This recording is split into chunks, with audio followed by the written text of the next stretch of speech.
السلام عليكم ورحمة الله وبركاته. إن الحمد لله نحمده ونستعينه ونستغفره ونعوذ بالله من شرور أنفسنا ومن سيئات أعمالنا. من يهده الله فلا مضل له ومن يضلله فلا هادي له، وأشهد أن لا إله إلا الله وحده لا شريك له، وأشهد أن محمدا عبده ورسوله. يا أيها الذين آمنوا اتقوا الله حق تقاته ولا تموتن إلا وأنتم مسلمون. يا أيها الناس اتقوا ربكم الذي خلقكم من نفس واحدة وخلق منها زوجها وبث منهما رجالا كثيرا ونساء، واتقوا الله الذي تساءلون به والأرحام إن الله كان عليكم رقيبا. يا أيها الذين آمنوا اتقوا الله وقولوا قولا سديدا يصلح لكم أعمالكم ويغفر لكم ذنوبكم، ومن يطع الله ورسوله فقد فاز فوزا عظيما. أما بعد فإن أصدق الحديث كتاب الله، وخير الهدي هدي محمد صلى الله عليه وسلم، وشر الأمور محدثاتها، وكل محدثة بدعة وكل بدعة ضلالة. அன்பிற்கும் மதிப்பிற்கும் உரிய அல்லாஹ்வின் நல்லடியார்களே, இஸ்லாமிய சகோதர சகோதரிகளே, அல்லாஹ்வினுடைய மிக பெரும் அருள் கிருபையின் காரணமாக மீண்டும் ஒரு வகுப்பிலே உங்கள் அனைவரையும் சந்திக்கக்கூடிய சந்தர்ப்பத்தை வழங்கியிருக்கின்றான். இன்றைய இந்த பாட தொடரை பொறுத்தவரையிலே ஒரு முக்கியமான ஒரு தலைப்பாக நீண்ட நாட்களாக இந்த தலைப்பிலே சில கருத்துக்களை முன்வைக்க வேண்டும் என்ற பல்வேறு முயற்சிகளுக்கு பின்னால் அல்லாஹ்வினுடைய மிக பெரும் உதவியின் காரணமாக ஓரளவு அது கைகூடி இருக்கிறது என்று நாம் நினைக்கின்றோம். அல்ஹம்துலில்லாஹ். அன்புக்குரிய இஸ்லாமிய சகோதர சகோதரிகளே, ஏற்கனவே நாம் அறிவித்தலிலே சொல்லி இருந்தது போல இந்த பாடத்திட்டத்தினுடைய நோக்கம் என்னவென்று சொன்னால், நம்மை நாம் பாதுகாத்துக் கொள்வது, மற்றவர்களுக்கு மறுப்பு சொல்வதல்ல.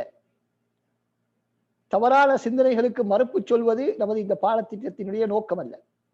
மாற்றமாக தவறான சிந்தனைகளிலிருந்து நம்மை நாம் எவ்வாறு பாதுகாத்துக் கொள்ள முடியும், நமது ஈமானை எவ்வாறு அதிகரிக்க முடியும், நமது ஈமானை எவ்வாறு மென்மேலும் அதிகரிப்பது, வெறுமனே பிறப்பு ரீதியான ஒரு முஸ்லிமாக வாழாமல் அறிவுபூர்வமான ஒரு மூமினாக முஸ்லிமாக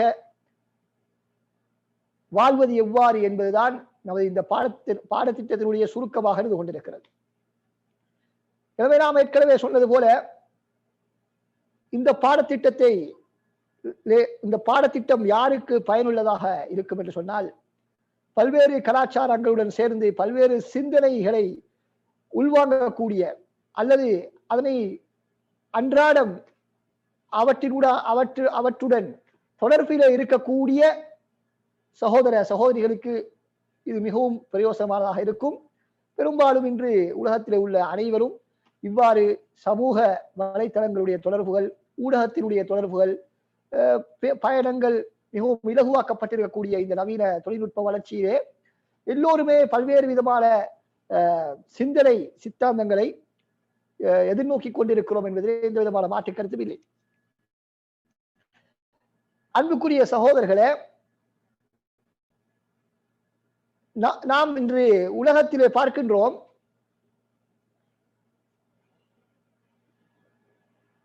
பல்வேறு விதமான உரைகள், நிகழ்ச்சிகள், மார்க்க விளக்க வகுப்புகள், நூட்கள் எல்லாம் வெளியிடப்படுகின்றன.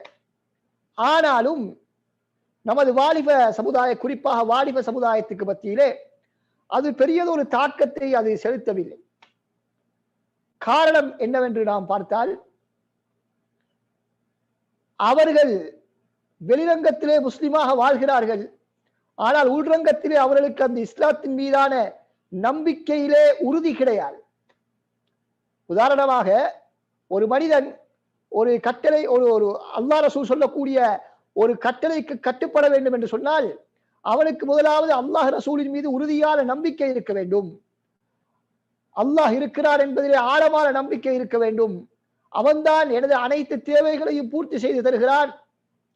அவனுடைய உதவி இல்லாமல் என்னால் எதுவும் செய்ய முடியாது, அணுவையும் அசைக்க முடியாது என்ற நம்பிக்கை யாருக்கு இருக்குமோ, அதே போல இந்த அல் குர்ஆன் என்பது இந்த அல்லாஹ்வுடைய வேதம் தான். நம்மை படைத்து பரிபாலிக்கக்கூடிய, இந்த உலகத்தை இயக்கிக் கொண்டு இருக்கக்கூடிய அல்லாஹ்வினுடைய வேதம் தான் இந்த அல் குர்ஆன். முஹம்மது ஸல்லல்லாஹு அலைஹி வஸல்லம் அவர்கள் அல்லாஹ்வின் தூதர் தான், அல்லாஹ்வினால் அனுப்பப்பட்டவர் தான், ஒரு சாதாரண மனிதர் அல்ல என்ற நம்பிக்கை யாருடைய உள்ளத்தில் இருக்குமோ அவருக்கு என்ன நடக்கும் என்று சொன்னால், அல்லாஹ் ரசூல் சொன்னதாக ஒரு விடயத்தை சொல்லப்பட்டால் உடனடியாக எந்த விதமான மறுபேச்சும் இல்லாமல் அவர்கள் கட்டுப்படுவார்கள். ஆனால் இன்று வெளிரங்கத்திலே தொழக்கூடியவர்களாக இருந்தாலும், வெளிரங்க தோற்றத்திலே மார்க்கத்தை பின்பற்றக்கூடியவர்கள் போன்று காணப்பட்டாலும், சிலவேளை அவருடைய உள்ளங்களிலே ஈமான் முழுமையாக பறிபோகாவிட்டாலும் ஈமானிலே பலவீனம் ஏற்பட்டிருக்கலாம். எனவேதான் எவ்வளவுதான் நாம் உபதேசம் செய்தாலும் அவற்றினுடைய பயன்கள் மிக குறைவாக காணப்படுகின்றன. இது பொதுவாக வளர்ந்தவர்கள், வயது வந்தவர்களுக்கு மத்தியிலே, வாலிப வயதை தாண்டியவர்களுக்கு மத்தியிலும் கூட இது காணப்படுகிறது. ஆனால் வாலிபர்களுக்கு மத்தியிலே கூடுதலாக காணப்படுகின்றன. குறிப்பாக இந்த பல்கலைக்கழகங்கள், வயது வந்து இந்த குறிப்பாக இன்றைய சினிமாக்கள், நாடகங்கள், கார்ட்டூன்கள், இவைகள் அனைத்தின் மூலமாகவும் இந்த தவறான சிந்தனைகள் நமக்கு தெரியாமலே புகுத்தப்படுகின்றன. நாம் நினைக்கிறோம் நேரடியாக ஒரு சிந்தனையை புகுத்துவது மாத்திரம்தான் நம்மை வழிகட்டிலே சிந்தனை பிறவிலே கொண்டு போய் சேர்க்கும் என்று நினைக்கிறோம். இல்லை சகோதரர்களே, இந்த சினிமாக்களும் சீரியல்களும் நாவல்களும் கதைகளும் கார்ட்டூன்களும் இவைகள் அனைத்திலும் அவர்கள் ஒரு நிகழ்ச்சிகளுடன் செயற்பட்டுக் கொண்டிருக்கிறார்கள். சில விதிவிலக்காக இருக்கலாம், ஆனால் பெரும்பாலும் அவர்கள் ஒரு நிகழ்ச்சி திட்டத்துடன் தான் அனைத்து விடயங்களையும் அவர்கள் தயாரித்து மக்களுக்கு மத்தியிலே பரப்பிக் கொண்டிருக்கிறார்கள். நமது வாலிபர்களும் அந்த நிகழ்ச்சிகளை தொடரக்கூடியவர்களும் அவர்களை அறியாமலே அந்த கொள்கைகளை சில வேளை உள்வாங்கிக் கொள்வதற்கு வாய்ப்பு இருக்கிறது என்பதை நாம் பார்க்கின்றோம். இன்று அரபு உலகத்திலே இது மிகவும் பரவலாக பல வாலிபர்கள் இஸ்லாத்திலே சந்தேகம் கொள்வதற்கு ஒரு முக்கியமான ஒரு வழியாக சென்றிருக்கிறது. அதே போல நாம் இன்று பார்க்கிறோம், இன்று மார்க்க பிரச்சாரர்கள் என்ற பெயரிலே இருக்கக்கூடிய சிலர் குர்ஆன் ஹதீஸிலே வரக்கூடிய பல விடயங்களில் சந்தேகங்களை ஏற்படுத்துகிறார்கள், ஹதீஸிலே சந்தேகத்தை ஏற்படுத்துகிறார்கள். இவ்வளவு காலம் முஸ்லிம் சமுதாயம் ஏற்றுக்கொண்டு வந்திருந்த கொள்கைகளிலே ஹதீஸிலே சந்தேகத்தை ஏற்படுத்துவதன் மூலமாக இன்னும் இந்த பிரச்சனை மிகவும் அதிகரித்து விட்டது. எனவே அன்பார்ந்த சகோதரர்களை, இந்த பிரச்சனைக்கு ஒரு நம்மாலான ஒரு சிறிய பங்களிப்பை வழங்க வேண்டும், இந்த பிரச்சனையை தீர்ப்பதற்கு நம்மாலான ஒரு சிறிய பங்களிப்பை வழங்க வேண்டும் என்பதற்காகத்தான் இந்த நிகழ்ச்சி ஏற்பாடு செய்யப்பட்டிருக்கிறது. இந்த நிகழ்ச்சியை நடத்தக்கூடியவர்கள் மாத்திரமல்ல, இதில் கலந்து கொள்ளக்கூடியவர்களும் எந்த அளவுக்கு பங்களிப்பு வழங்குகிறீர்களோ நீங்களும் இந்த சமுதாயத்தில் ஏற்படக்கூடிய இந்த மறுவளர்ச்சிக்கு, இந்த மாற்றத்துக்கு நீங்களும் ஒரு காரணமாக அமைவீர்கள் என்பதை நீங்கள் உள்ளத்தில் ஆழமாக பதிந்து கொண்டு, எந்த விடயத்தை நாம் செய்வதாக இருந்தாலும் அல்லாஹ்வுக்காக வேண்டி என்று நாம் செய்வதற்கு முடிவு செய்து நாம் இந்த பாடத்தொடரை நாம் கற்க வேண்டும். அன்பார்ந்த சகோதரர்களே, நீண்ட நேரம் இந்த முன்னுரை வழங்குவதற்கு நேரம் இடம் கொடுக்காது என்ற காரணத்தினால் நான் விடயத்துக்கு அவசரமாக வருகின்றேன். இன்ஷா அல்லாஹ் அடுத்தடுத்த வகுப்புகளிலே அல்லது உங்களுடைய கேள்விகளுக்கு பதிலளிக்கக்கூடிய இடத்திலே மேலதிகமான தகவல்களை, விளக்கங்களை இன்ஷா அல்லாஹ் உங்களுக்கு நாம் வழங்க இருக்கின்றோம். அன்பார்ந்த இஸ்லாமிய சகோதர சகோதரிகளே, அப்ப இந்த தலைப்பு, இந்த பாடத்திட்டத்தினுடைய தலைப்பு எப்படி செல்ல வேண்டும் என்று சொன்னால், அல்லாஹ் உலகத்தை படைத்து பரிபாலிக்கக்கூடிய ஒரு இறைவன் இருக்கிறார். அதே போன்று அந்த இறைவன் அல்லாஹ் என்பது முதலாவது தலைப்பு. அடுத்ததாக நபி ஸல்லல்லாஹு அலைஹி வஸல்லம் அல்லாஹ்வுடைய தூதர் என்ற தலைப்பு. அதற்கு பின்னால் ரசூல் ஸல்லல்லாஹு அல் குர்ஆன் அல்லாஹ்வுடைய இறைவேதம் என்ற தலைப்பு. இப்படி சுன்னாவும் மார்க்கத்தின் மூலாதாரம் தான் என்ற தலைப்பு. இப்படி முக்கியமான 4-5 தலைப்புகளிலே நாம் இன்ஷா அல்லாஹ் இந்த உரையை, இந்த பாடத்தை நாம் நடத்த இருக்கின்றோம். இன்ஷா அல்லாஹ் ஒவ்வொரு தலைப்பையும் நாம் 2 வகுப்புகளிலே சுருக்குவதற்கு முயற்சி செய்கிறோம் இன்ஷா அல்லாஹ். இதுதான் நமது முதல் அனுபவம் என்ற காரணத்தினால் சில வேளை அதிலே சில வித்தியாசங்கள் ஏற்படுவதற்கும் வாய்ப்பு இருக்கிறது. எங்களுக்கு மார்க்க கல்வியை நாம் பெற்றுக்கொள்வதால் முக்கியமே தவிர அதனுடைய காலம் நமக்கு முக்கியத்துவம் கிடையாது என்பது நம்ம எல்லோருக்கும் தெரிந்த விடயம். எனவே நாம் முதலாவது தலைப்பு, அல்லாஹ் உலகத்தை இறைவன் ஒருவர் இருக்கிறார், அவன் அல்லாஹ், அந்த இறைவன் அல்லாஹ் என்பதுதான் முதலாவது தலைப்பு. இருந்தாலும் நாம் அந்த தலைப்பை முதலாவதாக நாம் பேசாமல் தற்காலத்திலே ஒரு முக்கிய பிரச்சனையாக உருவெடுத்திருக்கக்கூடிய நபி ஸல்லல்லாஹு அலைஹி வஸல்லம் அவர்களை பற்றிய தலைப்பை கொண்டு நாம் ஆரம்பிப்பதாக ஏற்கனவே அறிவித்தது போன்று முடிவு செய்திருக்கிறோம். அன்பார்ந்த இஸ்லாமிய சகோதர சகோதரிகளே, இன்று நாம் பார்க்கின்றோம் சர்வதேச ரீதியிலே இஸ்லாமோபோபியா என்ற இஸ்லாத்தின் மீதான ஒரு வெறுப்புணர்வு, இஸ்லாமிய வெறுப்புணர்வு பிரச்சாரம் முழு உலகத்திலும் கட்டவிழ்த்து விடப்பட்டிருக்கிறது. ஊடகங்களின் மூலமாக தம்மை சுதந்திரமான நாடுகள், மதச்சார்பற்ற நாடுகள், எல்லோருக்கும் சம சுதந்திரம் இருக்கிறது என்று சொல்லக்கூடிய நாடுகள் கூட இன்று இஸ்லாத்தை கொச்சைப்படுத்துவதையும், நபி ஸல்லல்லாஹு அலைஹி வஸல்லம் கொச்சைப்படுத்துவதையும், முஸ்லிம்களை அடக்கி ஒடுக்குவதையும் நாம் பார்த்து வருகின்றோம். அன்பார்ந்த சகோதரர்களே, இந்த நேரத்திலே நபி ஸல்லல்லாஹு அலைஹி வஸல்லம் அவர்களை பற்றி, அவர்களை அவமதிக்கக்கூடிய விதத்திலே சில தவறான நடவடிக்கைகளில் சில ஐரோப்பிய நாடுகள், மேற்குலக நாடுகள் ஈடுபடுவதை நாம் பார்த்துக் கொண்டிருக்கின்றோம். அன்புக்குரியவர்கள், இதற்காக வேண்டி நாம் பெரிதாக ஆர்ப்பாட்டங்களை செய்து நமது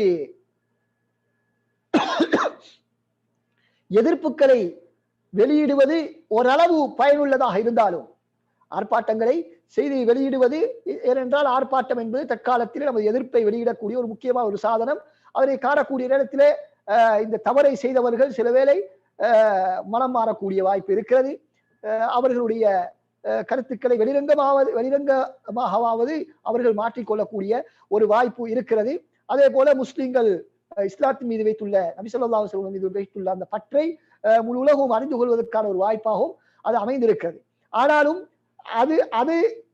அதுதான் சிறந்த தீர்வல்ல, அதுதான் சிறந்த தீர்வல்ல. மாற்றமாக சரியான சிறந்த தீர்வு என்னவென்று சொன்னால், இந்த சந்தர்ப்பத்தை பயன்படுத்தி நாம் நமது அருமை ரசூல் ஸல்லல்லாஹு அலைஹி வஸல்லம் அவர்கள், நமது உயிரிலும் மேலான கண்மணி ரசூல் ஸல்லல்லாஹு அலைஹி வஸல்லம் அவர்களை பற்றி சரியான முறையிலே மக்களுக்கு நாம் எடுத்துரைப்பதற்கான மிகவும் ஒரு பொன்னான, ஒரு அரிதான சந்தர்ப்பமாக இருந்து கொண்டிருக்கிறது. இந்த சந்தர்ப்பத்திலே முழு உலகமும் தேடுவார்கள், யார் இந்த முஹம்மது, யார் இந்த முஹம்மது என்று சொல்லப்படக்கூடிய முஸ்லிம்களுடைய தலைவர், முஸ்லிம்களுடைய நபி என்று சொல்லக்கூடிய இவர் யார் என்று எல்லோரும் தேடக்கூடிய, பார்க்கக்கூடிய, எதிர்பார்த்திருக்கக்கூடிய ஒரு சந்தர்ப்பம். இந்த சந்தர்ப்பத்தை பயன்படுத்தி நாம் நபி ஸல்லல்லாஹு அலைஹி வஸல்லம் அவர்களை அவர்களுக்கு நாம் அறிமுகம் செய்ய வேண்டும். இன்று நபி அவர்களை எப்படி அறிமுகம் செய்யப்படுகிறது? சிலர் அறிமுகம் செய்கிறார்கள். எப்படி அறிமுகம் செய்கிறார்கள் என்று சொன்னால், அவர் ஒரு சிறந்த நட்பண்புள்ள ஒரு நல்ல மனிதர், சிறந்த ஒரு தலைவர், சிறந்த ஒரு அரசியல்வாதி, சிறந்த ஒரு தளபதி, சிறந்த ஒரு கணவர், சிறந்த ஒரு தந்தை என்றுதான் மக்களுக்கு மத்தியிலே அறிமுகம் செய்யப்படுகிறார்களே தவிர, அவர்கள் ஒரு இறை தூதர் என்பதை நிரூபிக்க தவறி விடுகிறார்கள். அன்பார்ந்த சகோதரர்களே, நபி ஸல்லல்லாஹு அலைஹி வஸல்லம் அவர்கள் மிகவும் சிறந்த பண்புடையவர்கள், உலகத்திலே தோன்றிய மனிதர்களிலே மிகச் சிறந்தவர்கள் என்பதிலே மாற்று கருத்து கிடையாது. ஆனால் நாம் நபி அவர்கள் ஒரு மிகச்சிறந்த ஒரு சாதாரண மனிதர் என்று நிரூபிப்பது நமது கடமை அல்ல. மாற்றமாக அந்த ரசூலுல்லாஹ்வுடைய சிறந்த பண்புகளின் ஊடாக நபி அவர்களை தான் நாம் பின்பற்ற வேண்டும். அவர்களை பின்பற்றுவதன் மூலமாக தான் இந்த முழு உலகத்தினுடைய விமோச்சமும் இருக்கிறது, முழு உலகத்தினுடைய வெற்றியும் தங்கி இருக்கிறது, முழு உலகத்தினுடைய நிம்மதியும் தங்கி இருக்கிறது என்பதை நாம் மாற்று மதத்தினர்களுக்கு சொல்வதற்கு கடமைப்பட்டிருக்கிறோம். இல்லாவிட்டால் ஒவ்வொருவரும் அவருடைய அரசியல் கட்சி தலைவர்களை புகழ்ந்து பேசுவது போல, அல்லது அவர் தமது நாட்டு தலைவர்களை புகழ்ந்து பேசுவது போல என்பது போல அது மாறிவிடும். நாம் ஒரு ஆர்ப்பாட்டத்தை செய்தால், நபி அவர்களை அவமதித்து அவர்கள் ஒரு சித்திரத்தையோ அல்லது ஒரு கார்ட்டூனையோ அல்லது ஒரு படத்தையோ வெளியிட்டால், நாம் நமது எதிர்ப்பை வெளிரங்கமாக வெறுமனை ஆர்ப்பாட்டங்களின் மூலமாக நாம் செய்யக்கூடிய நேரத்திலே என்ன நடக்கும் என்று சொன்னால், அது ஒரு சர்வசாதாரண விடயம். ஒரு நாட்டினுடைய தலைவரை நாம் கேவலப்படுத்தினால் அந்த நாட்டில் உள்ள மக்கள் கொதித்தெழும்புவார்கள். எனவே அதை போலதான் இவர்களும் முஸ்லிம்களும் கொதித்தெழும்பி இருக்கிறார்கள் என்றுதான் ஒரு அந்நிய மதத்தில் உள்ளவர்கள் நினைப்பார்களே தவிர, நாம் நபி அவர்களை எப்படி நம்பி இருக்கிறோம், நபி அவர்களை பின்பற்றுவது உலகத்தில் உள்ள அனைவருடைய கடமை என்பதை அவர்களால் புரிய முடியாது. எனவே நமது இந்த பாடத்தினுடைய நோக்கம் என்னவென்று சொன்னால், இன்றைய பாடம் இன்ஷா அல்லாஹ் அடுத்த வாரம் இடம்பெறக்கூடிய இந்த 2 பாடத்தினுடைய நோக்கமும் நபி அவர்களை எவ்வாறு நாம் இறைவனுடைய தூதர் என்பதாக நிரூபிப்பது என்பதுதான் நாம் இங்கு பேச இருக்கக்கூடிய தலைப்பு.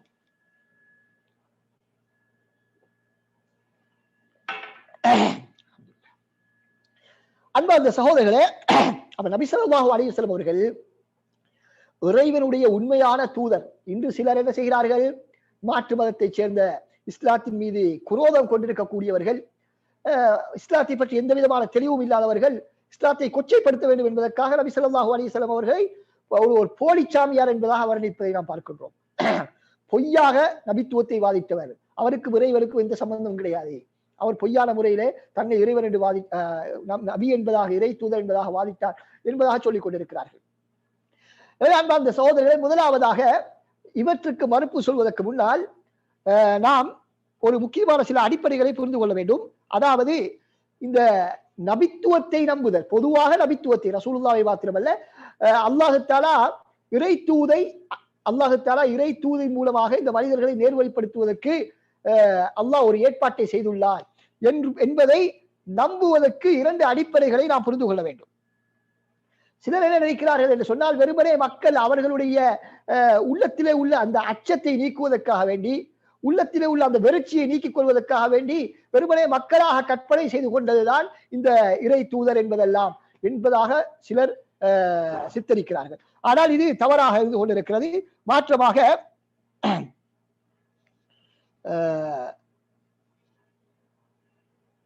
உண்மையான விடயம் என்னவென்று சொன்னால், இந்த நபித்துவத்தை இறை தூதை நாம் நம்புவது என்பது இறை தூதை அல்லாஹ் சுப்ஹானஹு வ தஆலா இறை தூதர்களை அனுப்புவார் என்பது ஒரு சாத்தியமான ஒரு விடயம் என்பதை நாம் முதலாவது அடிப்படையாக நாம் பார்க்கின்றோம். ஏனென்று சொன்னால், நாம் இந்த நபித்துவத்தை பற்றி பேசக்கூடிய நேரத்திலே இறைவனை ஏற்றுக்கொண்டவர்களுடன் தான் நாம் பேசுவோம். அல்லாஹ்வை இறைவனை ஏற்றுக்கொள்ளாதவர்களுடன் இந்த நபித்துவத்தை பற்றியோ நபி ஸல்லல்லாஹு அலைஹி வஸல்லம் அவர்களை பற்றியோ நாம் பேசுவதில் எந்த விதமான அர்த்தமும் கிடையாது. ஏனென்றால் அவர்கள் முதலிலே இறைவனை ஏற்றுக்கொள்ளவில்லை. இறைவனை ஏற்றுக்கொண்டால்தான் நபித்துவத்தை நாம் நிரூபிக்க முடியும். எனவே யாராவது இறைவனை ஏற்றுக்கொள்ளாமல் நபியவர்களை பற்றியோ அல்லது இஸ்லாத்தை பற்றியோ நம்மிடத்திலே விவாதிக்க வந்தால், முதலாவதாக நாம் அவர்களுடன் பேச வேண்டிய விடயம் என்ன? இறைவன் இருக்கிறாரா இல்லையா என்பதை பற்றி முதலாவது நாம் பேசுவோம். அதற்கு பின்னால் தான் அதற்கு அடுத்த விடயங்களை பற்றி நாம் பேசுவோம். அப்படி இல்லாமல் நாம் இறைவனை பற்றி பேசாமல் அதற்கு பின்னால் உள்ள ஏனைய தலைப்புகளே சென்றால் நம்மால் ஒரு முடிவுக்கு வர முடியாது. நம்மால் எதிர்த்தரப்பை எப்பொழுதும் திருப்திப்படுத்தவே முடியாது என்பதை நாம் புரிந்து கொள்ள வேண்டும். எனவே முதலாவதாக நம்முடன் யார் உரையாடுகின்றார், நாம் யாருடன் உரையாடுகின்றோம் என்பதை நாம் பார்க்க வேண்டும். அவர் இறை நம்பிக்கை உள்ளவராக இருந்தால், எந்தவித இறை நம்பிக்கையாவது பிரச்சனை இல்லை. ஏதாவது ஒரு இறை நம்பிக்கை அவருக்கு இருந்தால் அவருடன் தான் நாம் இந்த நபித்துவத்தை பற்றி பேச முடியும். எனவே இறைவன் இருக்கிறான், அவன் பெரும் ஆற்றல் உள்ளவன், அவன் பெரும் நீதியாளன், இரக்கம் உள்ளவன், ஞானம் உள்ளவன் என்று ஏற்றுக்கொண்டவர்கள் நிச்சயமாக இந்த அவன் சில மனிதர்களை தெரிவு செய்து அவனுடைய செய்தியை அவர்களுக்கு தனது வானவர்கள் மூலமாக வழங்க முடியும் என்பதை ஏற்றுக்கொள்வது என்பது ஒரு பெரிய ஒரு விஷயம் அல்ல. அது ஒரு சாத்தியமான ஒரு விடயம். அல்லாஹ் தஆலா இறைவனுடைய ஆற்றலை புரிந்தவர்களுக்கு அந்த இறைவன் ஒரு மனிதருக்கு தனது வானவரின் மூலமாக தூது அனுப்புவது என்பது சாத்தியமான விடயம் என்று ஏற்றுக்கொள்வது ஒரு பெரிய விடயம் அல்ல. அப்படி ஏற்றுக்கொள்ளாவிட்டால் அவனுடைய இறை நம்பிக்கையிலே கோளாறு இருக்கிறது. அவன் இறைவனை சரியாக புரியவில்லை. இறை நம்பிக்கையிலே அவனுடைய இறை நம்பிக்கை கோளாறு இருக்கிறது என்பதை நாம் புரிந்து கொள்கின்றோம். எனவே இது முதலாவது. ஆற்றலும் அதிகாரமும் அன்பும் இரக்கமும் நீதியும் உள்ளவனான அல்லாஹ் இறைவன் அவன் ஒரு தூதுவரை அனுப்புவது என்பது சாத்தியமான ஒரு விடயம் என்பது முதலாவது அடிப்படை. இரண்டாவது அடிப்படை என்னவென்று சொன்னால், வெறுமனே அல்லாஹ் தஆலா ஒரு தூதரை அனுப்புவதற்கு சாத்தியம் இருக்கிறது என்பது மாத்திரமல்ல, அல்லாஹ் சுப்ஹானஹு வ தஆலா அப்படி ஒரு தூதுவரை நமக்கு அனுப்புவது என்பது ஒரு இன்றியமையாத ஒரு விடயமாக இருந்து கொண்டிருக்கிறது. மனித சமுதாயம் நிம்மதியாக இந்த உலகத்திலே பிரச்சனையின்றி வாழ வேண்டும் என்று சொன்னால், உலகத்திலே இந்த மனித சமுதாயம் ஒழுங்கான முறையிலே வாழ வேண்டும் என்று சொன்னால், அவர்களுக்கு இறைவன் தனது புறத்திலே இருந்து அவருடைய வழிகாட்டலை ஒரு மனிதரின் மூலமாக அனுப்ப வேண்டும். அப்படி அனுப்பினால்தான் இந்த உலகம் சரியான முறையிலே இயங்க முடியும் என்பதையும் நாம் ஏற்றுக்கொண்டாக வேண்டும். ஏனென்றால் இந்த மனிதன் என்பவன் ஒரு சாதாரண ஒரு படைப்பினம் அல்ல, ஏனைய படைப்பினங்களைப் போல ஒரு சாதாரண படைப்பினம் அல்ல. மாற்றமாக அல்லாஹ் தஆலா இறைவன் பல்வேறு விதமான சிறப்பம்சங்களை உடையவனாக இந்த மனிதனை படைத்திருக்கின்றான். இவ்வளவு சிறப்பம்சங்களையும் கொடுத்து அனுப்பப்பட்ட இந்த மனிதன் அவன் தனியாக வாழ முடியாது. எல்லோருடனும் சேர்ந்துதான் வாழ வேண்டும், எல்லோருடனும் சேர்ந்துதான் வாழ வேண்டும். இப்படி வாழக்கூடிய நேரத்திலே அவருடைய தேவைகளை நிறைவேற்றிக் கொள்வது, மற்ற மனிதர்களுடன் தொடர்புகளை மேற்கொள்வது, தனது உறவை வளர்ப்பது, உலகத்திலே பரம்பரையை உருவாக்குவது, இவற்றுக்கெல்லாம் ஒரு முறை இருந்தால்தான் உலகம் நிம்மதியாக சரியான முறையில் ஒழுங்குமுறையிலே செல்ல முடியும். அப்படி இல்லாத பட்சத்திலே உலகத்தினுடைய ஒழுங்கு சீர்குலைந்து மனித சமுதாயம் நிம்மதி இல்லாமல் தான் உலகத்திலே வாழ வேண்டி ஏற்படும். எனவே அதற்கு கட்டாயம் அல்லாஹு தஆலா இறைவன் நமக்கு ஒரு தூதரை அனுப்புவது கட்டாயம் என்பதை நாம் புரிந்து கொள்ள வேண்டும். அப்படி இல்லாவிட்டால் மனித சமுதாயம் நிம்மதியாக வாழ முடியாது. எனவே அல்லாஹ் இறைவன் ஒரு தூதரை அனுப்புவது என்பது ஒரு சாத்தியமான விடயம், அவருடைய ஆற்றலுக்கு உட்பட்ட ஒரு விடயம். இரண்டாவது, மனித சமுதாயத்துக்கு இன்றியமையாதது, அத்தியாவசியமானது ஒரு தூதுவர் வர வேண்டும் என்பது. அடுத்ததாக அன்பார்ந்த சகோதரர்களே, இப்பொழுது நாம் வருவோம் முஹம்மது ஸல்லல்லாஹு அலைஹி வஸல்லம் அவர்கள். பல நபிமார்கள் இந்த உலகத்துக்கு அனுப்பப்பட்டிருக்கிறார்கள். ஒவ்வொரு மதத்தில் உள்ளவர்களும் கிறிஸ்தவர்கள் ஈசா நபியை ஏற்றுக்கொண்டிருக்கிறார், ஈசா நபியை அவருக்கு முன்னால் வந்த நபிமார்களை ஏற்றுக்கொண்டிருக்கிறார்கள். யூதர்கள் ஈசா அலைஹிஸ்ஸலாம் அவர்கள் வரைக்கும் வந்த நபிமார்களில் பலரை ஏற்றுக்கொண்டிருக்கிறார்கள், சிலரை மறுத்திருக்கிறார்கள். ஈசா அலைஹிஸ்ஸலாத்தை அவர்கள் ஏற்றுக்கொள்ளவில்லை. இவர்கள் எல்லாம் நபிமார்களை ஏற்றுக்கொண்டிருக்கிறார்கள். ஆனால் முஹம்மது ஸல்லல்லாஹு அலைஹி வஸல்லம் அவர்களை ஏன் நபியாக ஏற்க வேண்டும்? நாம் சொல்லக்கூடிய ஆதாரங்கள் அனைத்துமே முஸ்லிம்களுக்கு மாத்திரமல்ல, முழு மனித சமுதாயத்துக்கும் பொதுவான ஆதாரங்கள். அதனால் நாம் குர்ஆன் ஹதீஸில இருந்து எந்த ஆதாரங்களையும் சொல்ல மாட்டோம். ஏனென்றால் முதலில் குர்ஆன் ஹதீஸையும் ஏற்றுக்கொள்ள வேண்டுமே. ஏற்றுக்கொண்டவர்களுக்குத்தான் குர்ஆன் ஹதீஸுடைய ஆதாரம் பொருத்தமாக அமையும். ஆனால் நாம் சொல்லக்கூடிய ஆதாரங்கள் எல்லோருக்கும் பகுத்தறிவுள்ள அனைவராலும் புரிந்து கொள்ள முடியுமான ஆதாரங்களைத்தான் நாம் இந்த இடத்திலே குறிப்பிடுகின்றோம். அந்த ஆதாரங்கள், பல ஆதாரங்கள் குர்ஆன் ஹதீஸிலே சொல்லப்பட்ட ஆதாரங்கள். குர்ஆன் ஹதீஸ் என்று சொல்லும் பொழுது அதிலே வெறுமனே நாம் சொல்வதை நீங்கள் கட்டாயம் ஏற்றுக்கொள்ளத்தான் வேண்டும் என்ற அடிப்படையிலே குர்ஆன் ஹதீஸ் பல விடயங்களை சொல்லவில்லை. மாற்றமாக குர்ஆன் ஹதீஸிலே மனிதனுடைய பகுத்தறிவை நோக்கி பல்வேறு விடயங்கள் சொல்லப்பட்டிருக்கின்றன. மனிதனுடைய பகுத்தறிவால் சிந்திக்க முடியுமான, பகுத்தறிவால் சிந்தித்தால் அது உண்மை என்று புரிந்து கொள்ள முடியுமான பல்வேறு ஆதாரங்களை குர்ஆன் ஹதீஸ் நமக்கு சொல்லி இருக்கிறது. அவற்றினுடைய அடிப்படையிலே தான் நாம் நமது ஆதாரங்களை முன்வைக்க இருக்கின்றோம். அன்பார்ந்த இஸ்லாமிய சகோதர சகோதரிகளே, இப்பொழுது நாம்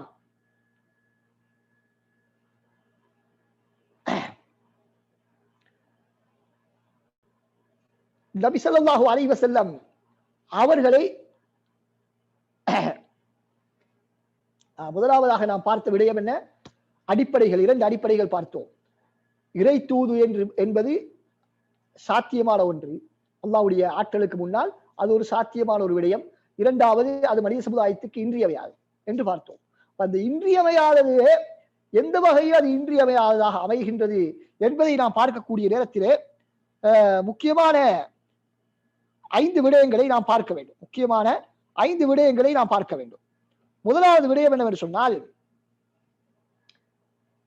இறைவனை ஏற்றுக்கொண்டவர்கள் எப்படி இறைவனை ஏற்றுக்கொண்டிருக்கிறார்கள்? அவன் மிகவும் பெரும் ஆற்றல் உள்ளவன், நீதியாளன், ஞானம் உள்ளவன், இரக்கம் உள்ளவன் என்பதாக ஏற்றுக்கொண்டிருக்கிறோம். அவன் உலகத்துக்கு மேலே இருந்து நம்மை பரிபாலித்துக் கொண்டிருக்கிறான் என்று நாம் ஏற்றுக்கொண்டிருக்கிறோம். அவனுடைய பண்புகள் அனைத்தும் பரிபூர்ணமானவை. அவன் எவ்வித குறையுமற்றவன், எந்தவித குறைகளும் இல்லாதவன் என்று நாம் ஏற்றுக்கொண்டிருக்கிறோம். அப்படி ஏற்றுக்கொண்ட அந்த அல்லாஹ்வை பற்றி, அவனை பற்றிய மேலதிகமான தகவல்களை, அவனை பற்றிய மேலதிகமான விரிவான விவரமான தகவல்களை நாம் பெற வேண்டும் என்று சொன்னால் அது நமது சிந்தனையால் சிந்தித்து நம்மால் புரிந்து கொள்ள முடியாது. இறைவனுடைய படைப்பிடங்களை பார்ப்பதன் மூலமாக நம்மால் சில பண்புகளை புரிந்து கொள்ள முடியும். இந்த உலகத்துக்கு அப்பால் அல்லாஹ் இருக்கிறான் என்பதை நம்மால் புரிந்து கொள்ள முடியும். ஏன்? இந்த உலகம் அப்படியே, இந்த பிரபஞ்சம் இறைவனால் படைக்கப்பட்டது. எனவே அவனால் படைக்கப்பட்ட ஒன்றுக்குள் அவன் இருக்க முடியாது. எனவே அதற்கு வெளியேதான் அவன் இருக்க வேண்டும் என்பதை நம்மால் புரிந்து கொள்ள முடியும். அதே போல அவன் ஞானம் உள்ளவன், அவன் இரக்கம் உள்ளவன், அவன் மிக பெரும் ஒரு அறிவாளி, கேட்கக்கூடியவன், பார்க்கக்கூடியவன், ஒன்றை விரும்பக்கூடியவன் என்ற சில பண்புகளை நம்மால் புரிந்து கொள்ள முடியும். அல்லாஹ்வுடைய இந்த படைப்பிடங்களை பார்த்து நம்மால் புரிந்து கொள்ள முடியும். ஆனால் அதற்கு மேலதிகமாக உள்ள அல்லாஹ்வுடைய பண்பு எங்களுக்கு தெரியும். அல்லாஹ்வுடைய திருநாமங்கள் பல இருக்கின்றன. இறைவனுக்குரிய திருநாமங்கள், அவனுடைய பண்புகள் எண்ணிலடங்காதவை இருக்கின்றன. எனவே இவற்றில் ஓரளவாவது நாம் புரிந்து கொள்ள வேண்டும் என்றால் நமது சிந்தனையால் அவற்றை புரிந்து கொள்ள முடியாது. எனவே அவனை பற்றிய ஒரு விபரத்தை எங்களுக்கு சொல்வதற்கு நிச்சயமாக அவனால் அனுப்பப்படக்கூடிய தூதர்கள் நமக்கு அவசியமாக இருக்கிறார்கள் என்பது முதலாவது விடயம். இரண்டாவது விடயம், அன்பார்ந்த சகோதரர்களே, இந்த மனிதரையும் ஜின்களையும் அல்லாஹ் படைத்திருக்கிறான். உலகத்தில் உள்ள படைப்பினங்கள் அனைத்தையும் அவனுக்கு கட்டுப்படுவதற்காகத்தான் படைத்திருக்கிறான். ஆனால் இந்த மனித ஜின்களை தவிர உள்ள ஏனைய அனைத்து படைப்பினங்களும் அவனுக்கு விரும்பியோ விரும்பாமலோ கட்டுப்பட்டுத்தான் ஆகின்றன. அவற்றால் மாறு செய்ய முடியாது. அவை படைக்கப்பட்ட நோக்கத்துக்கு அவைகளால் மாறு செய்ய முடியாது. ஆனால் இந்த மனிதனுக்கும் ஜின்னுக்கும் அல்லாஹ் தஆலா அந்த மாறு செய்யக்கூடிய தெரிவை கொடுத்திருக்கிறான்.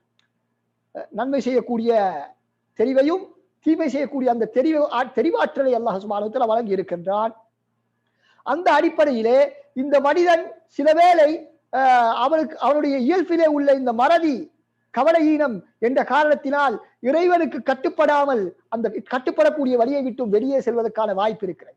அப்படி அவன் வெளியே செல்லக்கூடிய நேரத்திலே அவனை மீண்டும் அந்த நேரான பாதைக்கு கொண்டு வருவது அவசியமாக இருக்கிறது. அப்படி கொண்டு வர வேண்டும் என்று சொன்னால் அவனை போன்ற ஒரு சாதாரண மனிதனால் அது சாத்தியமில்லை. ஏன்? அவனும் பல்வேறு தவறுகளுக்கு உட்பட்டவன் சாதாரண மனிதன். எனவே மனிதனுடைய ஆற்றலுக்கு வெளியே இருந்து அல்லாஹ் தஆலா அவனாக இந்த மனித சமுதாயத்தை என்ன செய்ய வேண்டும்? நேர்வழி காட்ட வேண்டும். ஆனால் அவனாக வந்து நேர்வழி காட்டுவது என்பது சாத்தியமற்ற ஒரு விடயம். எனவேதான் ஒரு மனிதருக்கு அல்லாஹ் தஆலா தனது தூதை கொடுத்து இந்த மக்கள் வழிகட்டு போகக்கூடிய நேரத்திலே அவர்களை நேரான பாதையின் பக்கம் திருப்புவதற்கு அல்லாஹ் தஆலா ஏற்பாட்டை செய்கிறார் என்பதை நாம் பார்க்கிறோம். எனவே இந்த அடிப்படையிலும் அந்த அத்தியாவசியமாக அதாவது இன்றியமையாததாக அமைந்திருக்கிறது. நபித்துவம் என்பது இன்றியமையாததாக அமைந்திருக்கிறது. மூன்றாவது, அன்பார்ந்த சகோதரர்களே, மனிதனை நாம் எடுத்து பார்த்தால் அவருடைய செயற்பாடுகளை இரண்டாக நம்மால் பிரிக்க முடியும். நல்லவைகள், கெட்டவைகள், நன்மைகள், தீமை என்று நாம் பிரிக்க முடியும். அவனுடைய சில செயற்பாடுகள், சில தீர்ப்புகள் நீதியாக இருக்கின்றன, இன்னும் சில தீர்ப்புகள் நீதியற்றவையாக அநியாயமாக இருக்கிறது. இப்படி மனிதனுடைய செயற்பாடுகள் ஒரே விதமானவை அல்ல. பல்வேறு விதமான செயற்பாடுகளை மனிதன் செய்கிறான். நல்லவைகள், கெட்டவைகள், நீதியானவை, நீதியற்றவை என பல்வேறு விதமான செயற்பாடுகள். அப்ப இந்த மனிதனுடைய செயற்பாடுகளில் எது நல்லவை, எது தீமையானவை, எது நீதியானவை, எது அநீதியானவை என்பதை மனிதனால் தீர்மானிக்க முடியாது, மனிதராக தீர்மானிக்க முடியாது. ஏனென்றால் ஒருவருக்கு நீதியாக விளங்குவது இன்னொருவருக்கு அநீதியாக தெரியும், இன்னொருவருக்கு அநீதியாக தெரிவது இன்னொருவருக்கு நீதியாக தெரியும், ஒருவருக்கு நலவாக தெரிவது இன்னொருக்கு தீமையாக விளங்கும், ஒருவருக்கு தீமையாக விளங்குவது இன்னொருவருக்கு நலவாக விளங்கலாம். எனவே மனிதனுடைய கையிலே அதனை பொறுப்பு கொடுத்தால் ஒரு சரியான ஒரு அளவுகோலை ஏற்படுத்த முடியாது. எனவே மனித சக்திக்கு அப்பாற்பட்ட அந்த அல்லாஹ்வுடைய புறத்திலிருந்து, இறைவனுடைய புறத்திலே இருந்து இந்த அளவுகோல்கள் வழங்கப்பட வேண்டும். எனவே அதற்கும் ஒரு இறை தூதர் அவசியம். அந்த அளவுகோலை நமக்கு கொண்டு வந்து தருவதற்கு இதுதான் நல்ல விடயங்கள், இதுதான் தீமை, இதுதான் நீதி, இதுதான் அநீதி என்பதை நமக்கு தெளிவுபடுத்துவதற்காக வேண்டி ஒரு இறை தூதர் அவசியம். அப்படி இல்லாமல் மனிதனாக சட்டதிட்டங்களை தீட்டி இந்த உலகத்திலே அவன் ஒரு ஒழுங்குமுறையை கொண்டு வரலாமா என்று கேட்டால் அது ஒரு சாத்தியமற்ற ஒரு விடயமாக இருந்து கொண்டிருக்கிறது. ஏனென்றால் முழு மனித சமுதாயத்துக்கும் ஒரு அளவுகோலை தீர்மானிப்பதாக இருந்தால், ஒரு சட்டத்திட்டத்தை, பொது சட்டத்திட்டத்தை வழங்குவதாக இருந்தால் அதற்கு 3 முக்கியமான பண்புகள் அவசியமாக இருக்கிறது. முதலாவது என்னவென்றால், சொந்த விருப்பு வெறுப்புகளுக்கு அப்பாற்பட்டவர்களால் அந்த சட்டங்கள் தீர்மானிக்கப்பட வேண்டும். ஆனால் மனிதனாக பிறந்த எல்லோருமே சொந்த விருப்பு வெறுப்புக்கு அப்பாற்பட்டு எதனையும் செய்ய முடியாது. எவ்வளவுதான் மனிதன் பக்கசார்பு இல்லாமல் நடப்பதற்கு முயற்சி செய்தாலும் எப்படியோ அவனுடைய அந்த சொந்த விருப்பு வெறுப்பு அந்த அவனுடைய தீர்ப்பிலே தாக்கம் செலுத்தாமல் இருக்க மாட்டாள். இரண்டாவது, அனைத்து நலவுகளையும் அனைத்து தீமைகளையும் அவன் அறிந்திருக்க வேண்டும். மனிதனால் இது சாத்தியமா? சாத்தியமில்லை. மூன்றாவது, பாரபட்சமின்றி ஒரு மனிதன் நடந்து கொள்ள வேண்டும். பாரபட்சமின்றி தனது நாட்டுக்காகவோ அல்லது தனது இடத்துக்காகவோ தனது மதத்துக்காகவோ சார்பாக நடந்து கொள்ளக்கூடாது. மாற்றமாக நீதியாக எல்லோருடன் நடந்து கொள்ள வேண்டும். இந்த 3ம் ஒரு மனிதனிலே இருப்பது சாத்தியமற்றது. எனவே அல்லாஹ்விடத்திலே மாத்திரம்தான் இந்த 3 பண்புகளும் இருக்கிறது. எனவே அவன் மூலமாக வழங்கப்படக்கூடிய சட்டம் தான் இந்த மனித சமுதாயத்துக்கு பொருத்தமானது. எனவே அன்பார்ந்த சகோதர சகோதரிகளே, இந்த மனித சமுதாயத்திற்கான அந்த அளவுகோலை இறைவன் ஒரு தூதரிடம் கொடுத்து அனுப்புகின்றான்.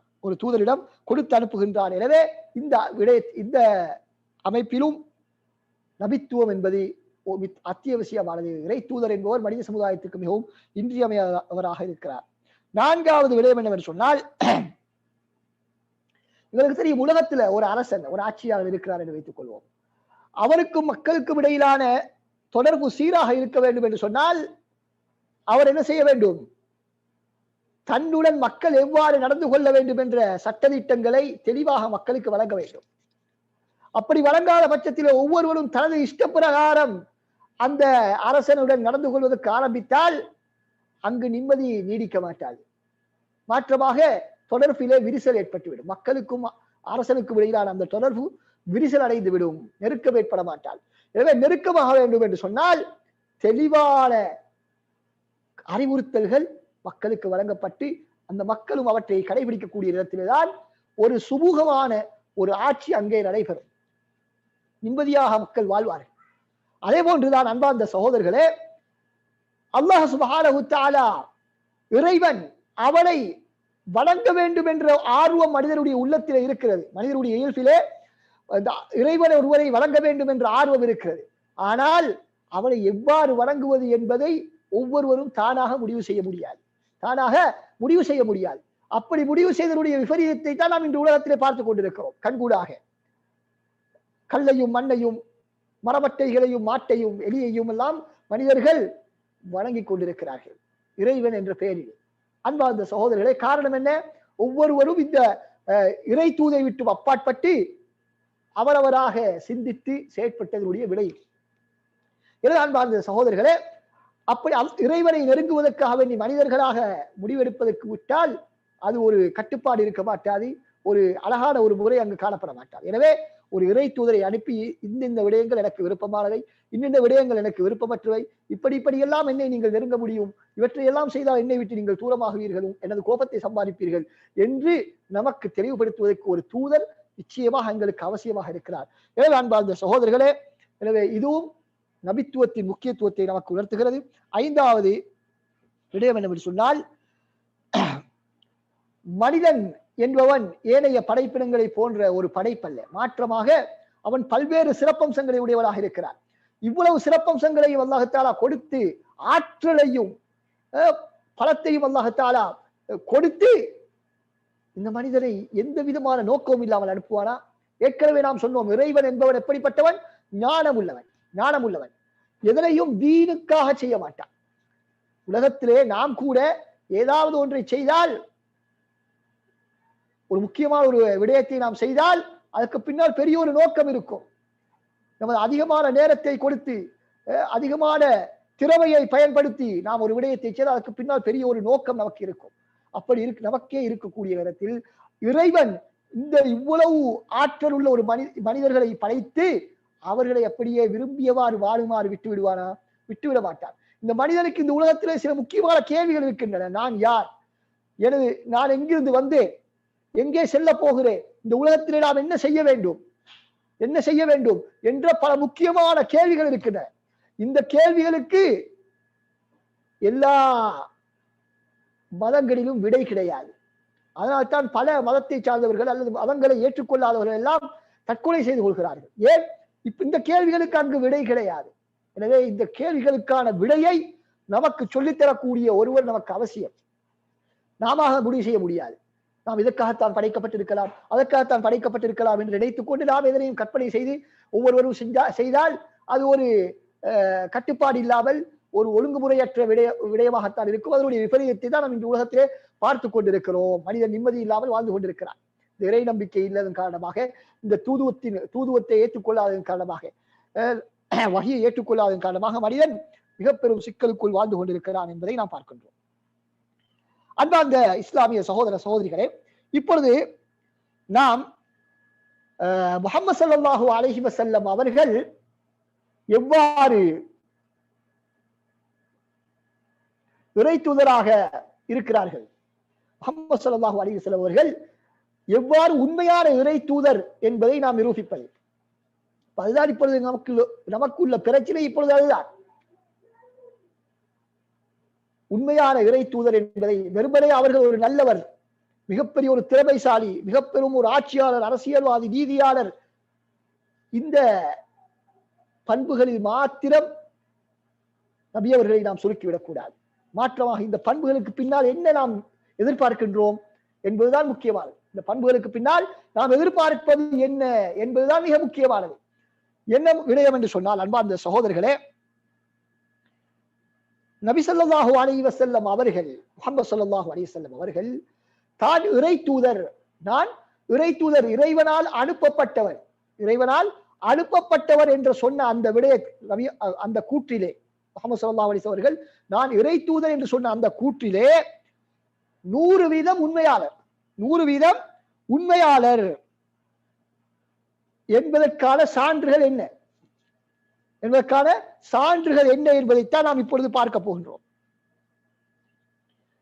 இந்த சான்றுகளை பல சான்றுகள் இருக்கின்றன, நூற்றுக்கணக்கான சான்றுகளை நாம் குறிப்பிடலாம். ஆனால் அவர் அனைத்தையும் நாம் என்ன செய்ய முடியும்? வகைப்படுத்தினால் கிட்டத்தட்ட ஒவ்வொரு ஆய்வாளரும் பல்வேறு விதமாக அதனை வகைப்படுத்துவார்கள்.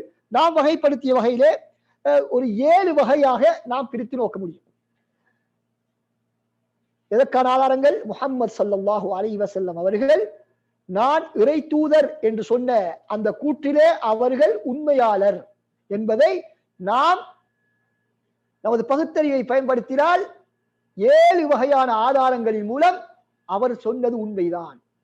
அவர் நான் இறை தூதர் என்று சொன்ன வார்த்தையிலே கூற்றிலே அவர் உண்மையாளர் என்பதை நம்மால் புரிந்து கொள்ள முடியும். அது மாத்திரமின்றி ஏனையவர்களுக்கும் புரிய வைக்க முடியும். அப்படி வைக்க முடியாவிட்டால் வேறு யாராவது சந்தேகத்தை ஏற்படுத்தினால் அந்த சந்தேகம் தவறானது, ஆதாரபூர்வமற்றது, அடிப்படையற்றது. மாற்றமாக நாம் முஹம்மது ஸல்லல்லாஹு அலைஹி வஸல்லம் அவர்களை அல்லாஹ்வின் இறை தூதர் என்று ஏற்றுக்கொண்டிருப்பது வெறுமனே உணர்ச்சி பூர்வமாக மாத்திரமல்ல, வெறுமனே நமது மூதாதையர்கள் நமக்கு இவர்தான் எங்களது தூதர் என்று சொன்னதற்காக மாத்திரமல்ல, முஹம்மது ஸல்லல்லாஹு அலைஹி வஸல்லம் அவர்கள் நல்ல பண்பாளர், நீதியாளர் என்பதற்காக மாத்திரமல்ல, மாற்றமாக மிக பெரும் அடிப்படை மிக்க அறிவுபூர்வமான சான்றுகளின் அடிப்படையில் தான் நாம் முஹம்மது ஸல்லல்லாஹு அலைஹி வஸல்லம் அவர்களை தூதராக ஏற்றிருக்கிறேன். எனவே யாரும் அதில் எந்த விதமான சந்தேகத்தையும் எழுப்ப முடியாது. எனது நம்பிக்கை அறிவுபூர்வமானது, வெறுமனே மூட நம்பிக்கை அல்ல. எனது நம்பிக்கை என்பது வெறுமனே மூட நம்பிக்கை, பரம்பரையாக நான் ஏற்றுக்கொண்ட நம்பிக்கை அல்ல. மாற்றமாக அறிவுபூர்வமாக முஹம்மது ஸல்லல்லாஹு அலைஹி வஸல்லம் அவர்கள் உண்மையைத்தான் சொல்லி இருக்கிறார்கள், இறைவனுடைய தூதர் தான் என்பதை நம்மால் இந்த ஆதாரங்களை புரிந்து கொள்வதன் மூலமாக நம்மால் உறுதியாக நம்ப முடியும். சகோதர சகோதரிகள், அன்பார்ந்த முதலாவதாக நாம் சொல்வதாக இருந்தால், நபி ஸல்லல்லாஹு அலைஹி வஸல்லம் அவர்களுடைய சீரா, நபி அவர்களுடைய வாழ்க்கை இருக்கிறது, அப்பழுக்கற்ற அந்த வாழ்க்கை, தூய்மையான அந்த வாழ்க்கை, அந்த வாழ்க்கையே நபி அவர்கள் இறை தூதர் என்பதற்கான ஒரு சான்று. அது எப்படி என்பதை நாம் தெளிவுபடுத்துவோம். இரண்டாவது வகையான சான்று என்றால், ஒவ்வொரு வகையிலும் பல சான்றுகளை நமக்கு சொல்லலாம், பல உதாரணங்களை. ஒவ்வொரு வகையிலும் பல உதாரணங்கள் இருக்கின்றன. ஆனால் நாம் வகை மாத்திரம்தான் இப்பொழுது சொல்கிறோம்.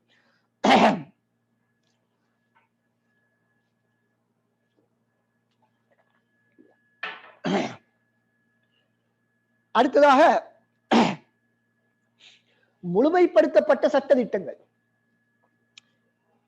முஹம்மது ஸல்லல்லாஹு அலைஹி வஸல்லம் அவர்கள் கொண்டு வந்த இந்த சட்டதிட்டங்கள் இருக்கின்றனவே, இந்த சட்டதிட்டங்களை பார்த்தாலே அவர்கள் ஒரு இறை தூதர் என்பதை மிக இலகுவாக புரிந்து கொள்ள முடியும். மூன்றாவது, அவருடைய பிரச்சாரம், முஹம்மது ஸல்லல்லாஹு அலைஹி வஸல்லம் உடைய பிரச்சாரம் இருக்கிறது, தாவா பணி, தூது பணி, அதனை அவர்கள் மேற்கொண்ட விதம் அவர்களுக்கு சீர்திருத்தம் மாத்திரமே நோக்கமாக இருந்தது. அவருடைய சொந்த லாபங்கள் எதுவும் அவர்களுக்கு நோக்கமாக இருக்கவில்லை என்பதும் மூன்றாவது வகையான சான்று. அதற்கான உதாரணங்களை பின்னால் நாம் சொல்வோம் இன்ஷா அல்லாஹ்.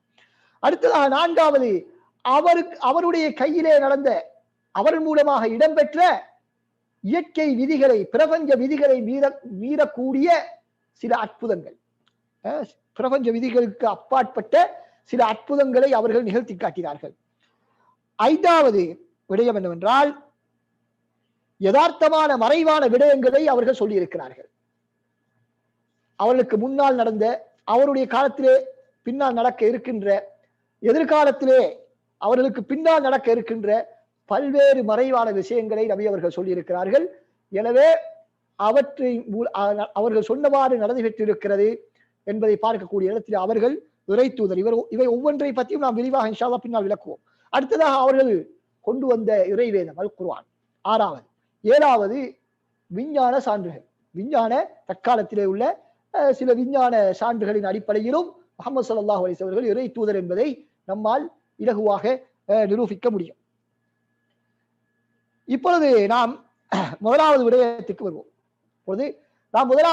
வருவோம். முதலாவது விடயம் என்னவென்று சொன்னால், நபி ஸல்லல்லாஹு அலைஹி வஸல்லம் அவர்களுடைய தூய்மையான வாழ்க்கை, நபி ஸல்லல்லாஹு அலைஹி வஸல்லம் அவர்களுடைய தூய்மையான வாழ்க்கை இருக்கிறதே, அந்த வாழ்க்கை அவர் இறை தூதர் என்பதற்கான ஆதாரம். அது எப்படி என்று கேட்டால், நபி அவர்கள் மாத்திரமா நல்ல மனிதராக உலகத்திலே வாழ்ந்தவர்? எவ்வளவு பேர் இந்த உலகத்திலே நல்ல மனிதராக வாழ்ந்திருக்கிறார்கள், இன்றும் வாழ்ந்து கொண்டிருக்கிறார்கள். அப்படி இருக்கக்கூடிய நேரத்திலே நபி அவர்கள் நல்ல மனிதர் என்று நாங்கள் ஏற்றுக்கொள்கிறோம். ஆனால் அவரை இறை தூதர் என்று நாம் எவ்வாறு ஏற்றுக்கொள்வது என்ற ஒரு கேள்வி எழுப்புகிறது சிலருக்கு. அதுதான் பிரச்சனை. அவர் நல்லவர், ஓகே, ஆனால் அவர் நான் இறை தூதர் என்று சொல்வதிலே உண்மை என்பதற்கு என்ன ஆதாரம் என்பதாக சிலர் கேட்கின்றார்கள். அதற்கு பல ஆதாரங்கள் இருந்தாலும் சிலர் என்ன செய்வார்கள், நபி அவர்கள் இறை தூதர் என்பதற்கு, முஹம்மது ஸல்லல்லாஹு அலைஹி வஸல்லம் இறை தூதர் என்பதற்கு அவருடைய அற்புதங்கள் மாத்திரம்தான் ஆதாரம் என்பதாக சொல்லக்கூடிய ஒரு கூட்டம் இருக்கிறார்கள். அது தவறான கருத்து. அது ஆதாரங்களில் ஒரு ஆதாரமே தவிர அவர் நபி அவர்கள் உண்மையாளர் என்பதை நிரூபிக்கக்கூடிய பல ஆதாரங்களை இப்போது நாம் சொன்னது போல நம்மால் நிறுவ முடியும். அன்பார்ந்த சகோதரர்களே, நபி அவர்கள் வெறுமனே ஒரு நல்ல மனிதராக, நல்ல பண்பாடு உள்ளவராக, நீதி நியாயம் உள்ளவராக, பெரும் திறமைசாலியாக இருந்தார்கள் என்பதனால் அவர்கள் நபி என்று நாம் சொல்லவில்லை. மாற்றமாக ஏன் நாம் அவர்களை நபி என்று சொல்கிறோம்? அவர் தன்னை இறை தூதர் என்பதாக சொன்னார். இப்ப இறை தூதர் என்று சொல்லக்கூடியவர் ஒன்றில் மிக பெரும் உண்மையாளராக இருக்க வேண்டும், அல்லது மிக பெரும் பொய்யனாக இருக்க வேண்டும். மகா பொய்யனாக இருக்க வேண்டும், அல்லது பெரும் ஒரு உண்மையாளராக இருக்க வேண்டும். இந்த இரண்டில் ஒன்றாகத்தான் இருக்க வேண்டும். யார்? தன்னை இறை தூதர் என்று வாதிடுபவர். யாராவது ஒருவர் தவறாக இறை தூதர் என்று தன்னை வாதிட்டால் அவரை இலகுவாக அடையாளப்படுத்தி முடியும். எப்படி? அவருடைய வாழ்க்கையை வைத்து அவரை இலகுவான முறையிலே அடையாளப்படுத்தி விட முடியும். ஆனால் நபி ஸல்லல்லாஹு அலைஹி வஸல்லம் அவர்கள் தன்னை இறை தூதர் என்று சொன்னார்கள். அவர்களுடைய அந்த வாழ்க்கையை நாம் எடுத்து பார்த்தால் அவர்களுடைய வாழ்க்கையிலே பொய்க்கு எந்த விதமான இடமும் கிடையாது. அவருடைய வாழ்க்கையிலே பொய்யுரைப்பதற்கான பொய்யுரைத்ததற்கான எவ்விதமான சான்றுகளும் கிடையாது என்பதை நாம் பார்க்கின்றோம். எனவே ஒருவர் தன்னை இறை தூதர் என்று சொல்கிறார், அவருடைய வாழ்க்கையிலே அவர் வேறு எந்த பொய்யையுமே அவர் சொன்னது கிடையாது என்று நாம் பார்க்கக்கூடிய நேரத்தில் அன்பார்ந்த சகோதரர்களே, அவர் இறை தூதர் என்று சொன்னதிலும் அவர் உண்மையாளர் என்பதை நாம் புரிந்து கொள்ள முடியும். நபி ஸல்லல்லாஹு அலைஹி வஸல்லம் அவருடைய பரம்பரையை எடுத்துக்கொண்டால் அவருடைய குடும்பம், அவருடைய பண்பாடு, அவருடைய நடத்தை, முன்னுதாரணமான வாழ்க்கை, இவைகள் அனைத்துமே எப்படி காணப்படுகிறது? அவர் மிக பெரும் உண்மையாளர் என்பதை எங்களுக்கு நிரூபித்துக் கொண்டிருக்கிறது. நபி ஸல்லல்லாஹு அலைஹி வஸல்லம் அவர்கள் நல்ல பண்புடையவர்கள் என்பதிலே யாருக்குமே மாற்று கருத்து கிடையாது. நியாயமான அறிவுபூர்வமாக ஆய்வு செய்யக்கூடிய முஸ்லிம்கள், காவிர்கள், முஸ்லிம் அல்லாதவர்கள் எல்லோருக்கும் மத்தியிலே ஏகமனதான முடிவு இருக்கிறது, நபி அவர்கள் நல்லவர்கள் என்பது. அவர் நல்லவர், நல்ல பண்பாடு உள்ளவர் என்பதற்கான சான்றுகள் வரலாற்று நூல்களிலே மடிந்து காணப்படுகின்றன. வரலாற்று நூல்களிலே மறுக்க முடியாத அளவு மடிந்து காணப்படுகின்றன.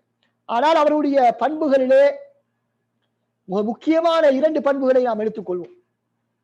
அதுவும் ஒரு தகவலை சொல்லக்கூடிய இடத்திலே, அதாவது இறைவனிடத்திலே இருந்து அவர் தகவலை கொண்டு வருகிறார். ஒரு தகவலை நம்மிடத்திலே கொண்டு வந்து சேர்க்கக்கூடிய இடத்திலே இருக்க வேண்டிய பண்பு என்ன? அதன் ஒரு தகவலை நாம் ஏற்றுக்கொள்ள வேண்டும் என்றால் அவர் உண்மையாளராகவும் நம்பிக்கை உள்ளவராகவும் இருக்க வேண்டும்.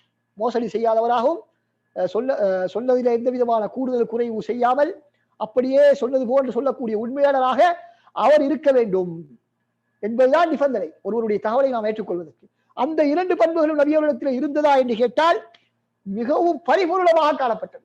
அந்த 2 பண்புகளிலும் மிக உயர்ந்த தரத்தை நபி ஸல்லல்லாஹு அலைஹி வஸல்லம் அவர்கள் அடைந்திருந்தார்கள்.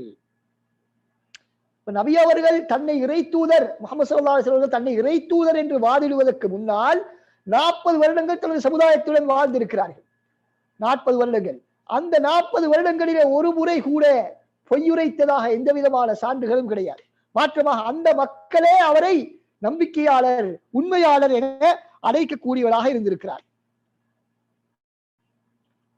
அப்ப நபி ஸல்லல்லாஹு அலைஹி வஸல்லம் அவர்கள், முஹம்மது ஸல்லல்லாஹு அலைஹி வஸல்லம் அவர்கள் தனது சொந்த வாழ்க்கையில் உண்மையாளர் என்பதற்கான சான்றுகளை நாம் பல பட்டியல் படுத்தலாம். அதிலே உதாரணமாக சில விடயங்களை மாத்திரம் நாம் சொல்கிறோம். முதலாவதாக எங்களுக்கு தெரியும், ரோம சக்கரவர்த்தி ஹிரக்கிள் என்பவருக்கு நபி அவர்கள் தூது அனுப்புகிறார்கள், கடிதம் எழுதுகிறார்கள், இஸ்லாத்தை ஏற்றுக்கொள்ளுமாறு அழைப்பு விடுத்து கடிதம் எழுதுகிறார்கள். அந்த நேரத்திலே அந்த ஹிரக்கிள் மன்னன் அந்த நாட்டிலே இருந்த குறைஷிகளில் சிலரை அழைத்து, அபு சுஃபியானை அழைத்து நபி அவர்களை பற்றி விசாரிக்கின்றார். விசாரிக்கக்கூடிய நேரத்திலே அவர் பொய் சொல்வாரா என்று கேட்கிறார். அப்பொழுது அபு சுஃபியான் அவர் இஸ்லாத்தை ஏற்காமல் இருந்தார், ஏற்காமல் காபிராக இருந்த நிலைமையில் என்ன சொல்கிறார், நபி அவர்களை எதிர்த்து கொண்டிருந்த அந்த சந்தர்ப்பத்திலே கூட அந்த அரசர்களிடத்தில் என்ன சொல்கிறார், இல்லை, அவர் பொய் உரைப்பதில்லை. அப்பொழுது அந்த ஹிரக்கிள் மன்னன் என்ன சொல்கிறார், ரோம அரசர் என்ன சொல்கிறார், மக்களுக்கு மத்தியிலே கூட பொய் சொல்லாத அந்த மனிதர் எப்படி இறைவனை பற்றி பொய் சொல்ல முடியும்? எனவே இவர் ஒரு இறை தூதர் என்பதிலே எந்த விதமான சந்தேகம் இல்லை என்று அந்த அரசனை ஏற்றுக்கொள்கிறார் என்பதை நாம் பார்க்கின்றோம். எனவே நபி அவர்கள் உண்மையாளர் என்பதற்கு இஸ்லாத்தின் எதிரிகளே சாட்சி சொல்லி இருக்கிறார்கள். இரண்டாவது, இஸ்லாத்தின் எதிரிகள், அந்த காலத்தில் வாழ்ந்த இஸ்லாத்தின் எதிரிகள், நபியுடைய காலத்தில் வாழ்ந்த இஸ்லாத்தின் எதிரிகள் கூட சாட்சி சொல்லி இருக்கிறார்கள்.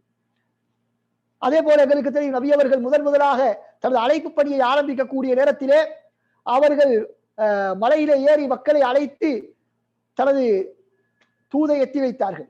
எத்தி வைக்கக்கூடிய நேரத்தில் என்ன சொன்னார்கள், இந்த மலைக்கு பின்னால் ஒரு குதிரைப்படை உங்களை தாக்குவதற்கு தயாராக இருக்கிறது என்று சொன்னால் நீங்கள் நம்புவீர்களா என்று கேட்டார்கள். இந்த மலைக்கு பின்னால் ஒரு படை உங்களை தாக்குவதற்கு தயாராக இருக்கிறது என்று சொல்வது ஒரு சாதாரண விடயம் அல்ல. அந்த படை எப்பொழுது வந்தது, எப்போது வந்தார்கள், மற்றவர்களுக்கு தெரியாமல் எப்படி இவருக்கு மட்டும் தெரியும் என்ற பல கேள்விகள் இருக்கின்றன. அப்படி இருந்தும் அந்த மக்கள் என்ன சொன்னார்கள், ஆம், நீங்கள் சொன்னால் அது உண்மையாகத்தான் இருக்கும் என்று அந்த மக்கள் சொன்னார்கள், எல்லோரும் சொன்னார்கள். அப்பொழுது நபி அவர்கள் தனது தூதை பற்றி சொல்கிறார்கள். நான் இறை தூதர் என்ற அந்த தனது அழைப்பு பணியை மேற்கொள்ளக்கூடிய நேரத்தில் அந்த மக்கள் அதனை தட்டி கழித்து விட்டார்கள், அதனை ஏற்றுக்கொள்ளவில்லை, அதனை மறுத்தார்கள். மறுத்துவிட்டு நபி அவர்களை ஏசிவிட்டு தூற்றுவிட்டு சென்று விட்டார்கள், நாசமாக விட்டும் என்று தூற்றுவிட்டு சென்று விட்டார்கள். நபி அவர்கள் பொய்யராக இருந்திருந்தால் உடனடியாக அவர்கள் என்ன செய்திருப்பார்கள், நீங்கள் ஒரு பொய்யர், நீங்கள் சொல்வதையெல்லாம் நாம் ஏற்றுக்கொள்ள வேண்டும் என்ற அவசியம் இருக்கிறதா என்று அவர்கள் சொல்லியிருப்பார்கள். ஆனால் அவர்களால் சொல்ல முடியவில்லை. நபி அவர்களை எவ்வளவோ எதிர்த்தார்கள், ஆனால் ஒரு போது கூட அவர்கள் நீங்கள் ஒரு பொய்யர், இதற்கு முன்னால் எத்தனையோ பொய் சொல்லி இருக்கிறீர்கள், அல்லது இதற்கு முன்னால் இந்த சந்தர்ப்பத்திலே நீங்கள் பொய் உரைத்தீர்கள், எனவே இதிலும் நீங்கள் பொய்யராக இருக்கலாம் என்று அவர்களால் ஒரு முறை கூட சொல்ல முடியாமல் போனது என்று சொன்னால் நபி அவர்கள் உண்மையாளர் என்பதை நம்மால் பார்க்க முடியும். அந்த காலத்திலிருந்து அவருடைய எதிரிகளே, அவருடைய சமுதாயமே அவரை உண்மையாளர் என்று இந்த நபித்துவத்தின் பின்னால் ஏற்றுக்கொண்டிருக்கிறார்கள் என்பதை நாம் பார்க்கின்றோம்.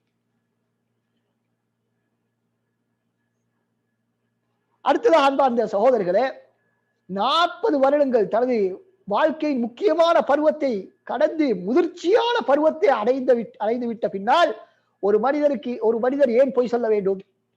ஒரு மனிதர் பொய் சொல்லுவதாக இருந்தால் அதற்கு முன்னால் உள்ள தனது ஆரம்ப கால வாழ்க்கையிலே, வாலிப வயதிலே, எதையும் பின்விளைவுகளை சிந்திக்காத அந்த வயதிலே தான் அவர் பொய் சொல்லி இருக்க வேண்டும். அந்த வயதிலே கூட பொய் சொல்லாத ஒரு மனிதர் தனது வாழ்வின் முதிர்ச்சி பருவத்தை அடைந்ததன் பின்னால் எப்படி பொய் சொல்ல முடியும்? அதுவும் இவ்வளவு பெரிய ஒரு பொய்யை எவ்வாறு சொல்ல முடியும்?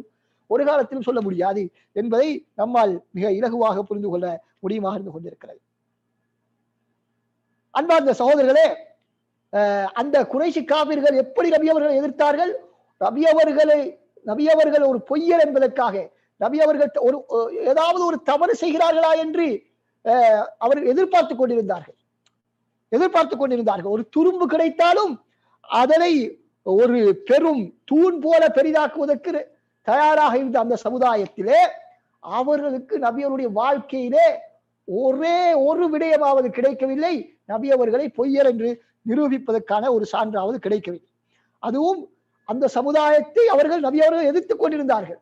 முடியுமானால் எனது நபித்துவத்தை பிழை என்று நிரூபித்து காட்டுங்கள் என்று சவால் விட்டுக் கொண்டிருந்தார்கள். அவருடைய தெய்வங்களை எல்லாம் அவர்கள் நிந்தித்துக் கொண்டிருந்தார்கள். இந்த சந்தர்ப்பத்திலே அந்த சமுதாயத்தினால் அவருடைய ஒரு பொய்யை நிரூபிக்க முடியவில்லை என்றால் அவர்கள் இறை தூதர் என்று சொன்னதிலும் எந்த விதமான பொய்யும் அவர்கள் உரைக்கவில்லை என்பதை நம்மால் இலகுவாக புரிந்து கொள்ள முடியும். எனவே அன்பார்ந்த சகோதரர்களே, இதனால் தான் முற்காலத்திலே வாழ்ந்த அவருடைய காலத்திலே வாழ்ந்த காபிர்கள் எல்லோரும் அவரை உண்மையாளர் என்று ஏற்றுக்கொண்டிருந்தார் என்று சொன்னோம். ஆனால் தற்காலத்தில் வாழ்ந்த இஸ்லாத்தின் எதிரிகள் கூட, எங்களுக்கு தெரியும் தோமஸ் காலில் என்று சொல்லக்கூடிய பிரிட்டனை சேர்ந்த நோபல் பரிசு பெற்ற ஒரு பெரிய ஒரு ஆய்வாளர், அவர் என்ன சொல்கிறார்? இஸ்லாமிய மார்க்கம் பொய் என்றும் முகமது நபி பொய்யர் ஏமாற்றுவோர் என்றும் இக்காலத்தில் ஒருவர் கூறுவது மாபெரும் இழிவாகும் என்பதாக அவர் சொல்கிறார். அதாவது ஹீரோஸ் அண்ட் ஹீரோ வர்ஷிப் என்ற அந்த புத்தகத்திலே 52வது பக்கத்திலே அவர் இந்த விடயத்தை தெளிவுபடுத்துகிறார். எனவே அன்பார்ந்த சகோதரிகளே, அந்த காலத்திலே வாழ்ந்த காவிர்கள், இந்த காலத்திலே வாழக்கூடிய நியாயமான ஆய்வாளர்கள் எல்லோரும் நபி அவர்கள் உண்மையாளர் என்று ஏற்றுக்கொண்டிருக்கிறார்கள். எனவே அவர் இறை தூதர் என்று சொன்னதிலும் அவர் உண்மையாளர் என்பது இதற்கு ஒரு சான்றாக இருந்து கொண்டிருக்கிறது. அடுத்தது அன்பார்ந்த சகோதரர்களே, நபி அவர்களுடைய பண்பாடுகளை நாம் எடுத்து பார்க்கக்கூடிய அடக்கம், ஒழுக்கம், பணிவு, இவற்றை நாம் எடுத்து பார்த்தாலும் கூட அவர்கள் பொய்யுரைத்திருக்க முடியாது என்பதை நம்மால் புரிந்து கொள்ள முடியும். உதாரணமாக அல் குர்ஆனை நீங்கள் எடுத்து பாருங்கள். அல் குர்ஆனிலே மூசா, ஈசா என்றெல்லாம் எத்தனை முறைகள் வருகின்றன. ஆனால் முஹம்மது, அஹ்மது என்று 4 இடங்களில் தான் இடம்பெறுகின்றன. எனவே அவருடைய சொந்த லாபத்திற்காக அவர் இவ்வாறு இறை தூதர் என்பதாக வாதிட்டிருந்தால் தனது பெயரைத்தான் அதிகமாக சொல்லி இருக்க வேண்டும். ஏன் மற்ற நபிமார்களை பற்றி அதிகமாக சொல்லிவிட்டு தனது பெயரை மிக குறைவாக சொல்ல வேண்டும் என்று நாம் சிந்தித்தால் கூட அவர்கள் பொய்யுரைக்கவில்லை என்பதை நம்மால் மிக இலகுவாக புரிந்து கொள்ள முடியும். அது மாத்திரமின்றி ஈசா அலைஹிஸ்ஸலாத்துடைய தாய் மரியம் உடைய பெயரிலே ஒரு அத்தியாயத்தையே நாம் பார்க்கின்றோம் அல் குர்ஆனிலே. ஆனால் நபியருடைய எந்த மனைவிமாருடைய பெயரிலோ அல்லது தனது தாயுடைய பெயரிலோ அல்லது தனது பிள்ளைகளுடைய பெயரிலோ எந்த விதமான அத்தியாயம் கிடையாது. அவருடைய பெயரே கிடையாது குர்ஆனிலே என்ற அளவுக்கு நபி அவர்களுடைய அந்த உண்மை தன்மையை நம்மால் புரிந்து கொள்ள முடியும். அதே போல நாம் பார்க்கிறோம், அவருடைய வாழ்க்கையில் எவ்வளவு சோகமான நிகழ்வுகள் நடந்தன. அந்த சோகமான நிகழ்வுகளுடைய எந்த விதமான பதிவுகளையும் அல் குர்ஆனிலே காண முடியவில்லை. எனவே அவர் பொய்யாக வஹியை இட்டுக்கட்டி இருந்தால் தனது வாழ்க்கையில் நடந்த மிக முக்கியமான சந்தர்ப்பங்களை அதிலே நிச்சயமாக அவர் குறிப்பிட்டிருக்க வேண்டும். எனவே அவர் பொய் சொல்லவில்லை என்பதற்கு இதுவும் ஒரு முக்கியமான ஒரு ஆதாரமாக இருந்து கொண்டிருக்கிறது. அடுத்தது அன்பார்ந்த சகோதரர்களை, மிக ஆச்சரியமான செய்தி என்னவென்று சொன்னால், சரி மக்களுக்கு மத்தியிலே தான் அவர் என்ன பொய் சொல்லாமல் கவனமாக வாழ்ந்தார், மக்களுக்கு மத்தியிலே மாட்டிக்கொள்ளாமல் பொய் சொல்லாமல் வாழ்ந்து விட்டார் என்று வைத்துக் கொண்டாலும் தனது குடும்ப வாழ்க்கையை எடுத்து பாருங்கள். சாதாரண மனிதர்களை போன்ற வாழ்ந்தார்கள் இல்லை, 9 மனைவிமாருடன் ஒரே நேரத்திலே வாழ்ந்தார்கள். அப்படி வாழ்ந்த நேரத்தில் கூட அந்த மனைவிமார்களும் கூட நபி அவர்கள் ஒரு முறையாவது பொய்யுரைத்தார்கள் என்று அவருடைய வாழ்க்கையிலும் சொல்லவில்லை, அவர்கள் மரணித்ததன் பின்னாலும் சொல்லவில்லை. அந்த மனைவிமார்களில் சில மனைவிமார் எப்படிப்பட்டவர்கள்? நபி அவருடைய எதிரிகளுடைய பிள்ளைகள். அபூ சுஃபியானுடைய மகளை நபி அவர்கள் திருமணம் செய்திருந்தார்கள். அப்ப தனது தந்தையை எதிர்க்கக்கூடிய இந்த நபி பொய்யர் என்று நிரூபிக்க வேண்டும் என்று ஒரு ஆதாரத்தையாவது அவர்கள் முன்வைக்க முடிந்ததா? நபியருடைய வாழ்க்கையில முன்வைக்காவிட்டால் அவர்கள் மரணித்ததன் பின்னால் முன்வைத்தார்களா என்று கேட்டால் இல்லை. உங்களுக்கு தெரியும், யூத மதத்தைச் சேர்ந்த ஒரு பெண்மணியாகத்தான் சஃபியா ரலியல்லாஹு அன்ஹா அவர்கள் இருந்தார்கள். அவருடைய தந்தை சகோதரர்கள் எல்லாம் யுத்தத்தில் கொல்லப்பட்ட பின்னால் அவர்கள் அடிமையாக பிடிக்கப்பட்டு நபி அவர்கள் அவர்களை திருமணம் செய்து கொண்டார்கள். அப்ப தனது கூட்டத்தை இழந்து தனது கூட்டத்தையே போர்க்களத்திலே தோற்கடித்து அவர்களை அழித்துவிட்ட ஒரு மனிதனுடைய மனைவியாக வாழக்கூடிய அவர்கள் நபி அவருடைய வாழ்க்கையிலே ஒரு பொய்யையாவது கண்டிருந்தால் நிச்சயமாக நபி அவர்களுடைய குறைகளை அம்பலப்படுத்தி இருப்பார்கள். ஆனால் அப்படி எதுவுமே செய்யவில்லை என்று பார்க்கக்கூடிய நேரத்திலே நபி அவர்கள் பொய் சொல்லவே இல்லை. அவருடைய வாழ்க்கையிலே பொய் என்பதற்கான எந்த விதமான அடையாளமும் இருக்கவில்லை என்பதை நாம் பார்க்கின்றோம். அடுத்ததாக அன்பார்ந்த சகோதரர்களே, ஒரு பொய்யாக தனக்கு இறை தூது வருகிறது என்று யாராவது சொன்னால், இறைவன் தனக்கு தகவல் அனுப்புகிறார் என்று சொல்லக்கூடிய தூது அனுப்புகிறார் என்று சொல்லக்கூடியவர் எப்பொழுதுமே அவருக்கு ஏற்ற விதத்தே தான் அந்த தூதை கட்டமைத்திருக்க வேண்டும். ஆனால் நபி அவர்களுடைய அல் குர்ஆனை நாம் பார்க்கக்கூடிய நேரத்திலே அப்படியான எந்த விதமான குறிப்புகளையும் காண முடியவில்லை. மாற்றமாக அவர்களை கண்டிக்கக்கூடிய வசனங்களை நாம் குர்ஆனிலே பார்க்கின்றோம். அப்ப தான் இதனை கற்பனை செய்து சொல்வதாக இருந்தால் ஏன் தன்னை கண்டித்து வசனங்களை அதிலே சொல்ல வேண்டும்? சொல்ல வேண்டிய அவசியம் கிடையாது. அதே போல அவர்களுக்கு மிகவும் வாழ்க்கையிலே தேவையான பிரச்சனைகள் ஏற்பட்ட பல சந்தர்ப்பங்களிலே தீர்வு தேடி தடமாறக்கூடிய பல சந்தர்ப்பங்களில் வஹி வரவில்லை. வஹி வராதனால் மிக பெரும் மன உளைச்சலுக்கு ஆளாகி இருந்தார்கள். உதாரணமாக ஆயிஷா ரலியல்லாஹு அன்ஹா அவர்களுடைய இட்டுக்கட்டப்படக்கூடிய சம்பவம், அவர்கள் மீது அவதூறு சொல்லப்பட்ட சம்பவம். அந்த அவதூறுடைய சம்பவத்தில் பல நாட்கள் நபியுடைய குடும்பமே நிம்மதி இல்லாமல் வாழ்ந்து கொண்டிருந்தது. அப்ப நபி அவர்கள் தான் பொய்யாக இந்த இறை தூதை இட்டுக்கட்டினார் இருந்ததாக இருந்தால் உடனடியாக அதற்கு ஒரு தீர்வை சொல்லி இருக்கலாம். ஒன்றில் ஆயிஷா நாயகி தவறிலை செய்தார்கள் அல்லது தவறி வைக்கவில்லை என்று ஒரு நிமிடத்திலே அடுத்த வினாடியே என்ன செய்திருக்கலாம், அதனை முடிவு செய்திருக்கலாம். ஆனால் அப்படி செய்யவில்லை. அப்படி என்றால் என்ன விளங்குகிறது? நபி அவர்கள் தனது கட்டுப்பாட்டிலே உள்ளவர்கள் அல்ல. அவர்களை மேலே இருந்து இறைவன் இயக்கிக் கொண்டிருக்கிறான். அவர்களுக்கு அப்பாற்பட்ட ஒரு சக்தி அவர்களை இயக்கிக் கொண்டிருக்கிறது என்பதைத்தான் நாம் இலகுவாக புரிந்து கொள்ள முடியும். எனவே அன்பார்ந்த சகோதரர்களை இத்துடன் நமது இன்றைய வகுப்பை நாம் முடித்துக் கொள்கின்றோம். எனவே நபி ஸல்லல்லாஹு அலைஹி வஸல்லம் அவர்கள் உண்மையாளராகவும் சிறந்த பண்பாளராகவும் அப்பழுக்கற்ற வாழ்க்கையை வாழ்ந்து கொண்டு இருக்கக்கூடிய அந்த நிலைமையிலே தன்னை இறை தூதர் என்று சொன்னது, அந்த இறை தூதர் என்று சொன்னதன் பின்னால் எந்த விதமான சொந்த லாபங்களையும் தனது வாழ்க்கையில் அவர்கள் அனுபவிக்காமல் இருந்ததெல்லாம் அவர் மிக பெரும் ஒரு உண்மையாளர். தனது சொந்த வாழ்க்கையிலும் பொய் சொல்லவில்லை. அதே போல தனது தூதர் தான் இறை தூதர் என்ற அந்த வாதத்திலும் அவர் பொய்யுரைக்கவில்லை. அவர் உண்மையாளர் என்பதை நாம் பல்வேறு அறிவுபூர்வமான பகுத்தறிவு ஏற்றுக்கொள்ளக்கூடிய ஆதாரங்களின் மூலமாக நாம் நிறுவியிருக்கின்றோம். இன்ஷா அல்லாஹ் அடுத்த வகுப்பிலே இன்னும் ஏனைய எஞ்சிய ஆதாரங்களை சான்றுகளை இன்ஷா அல்லாஹ் நாம் பார்க்க இருக்கிறோம்.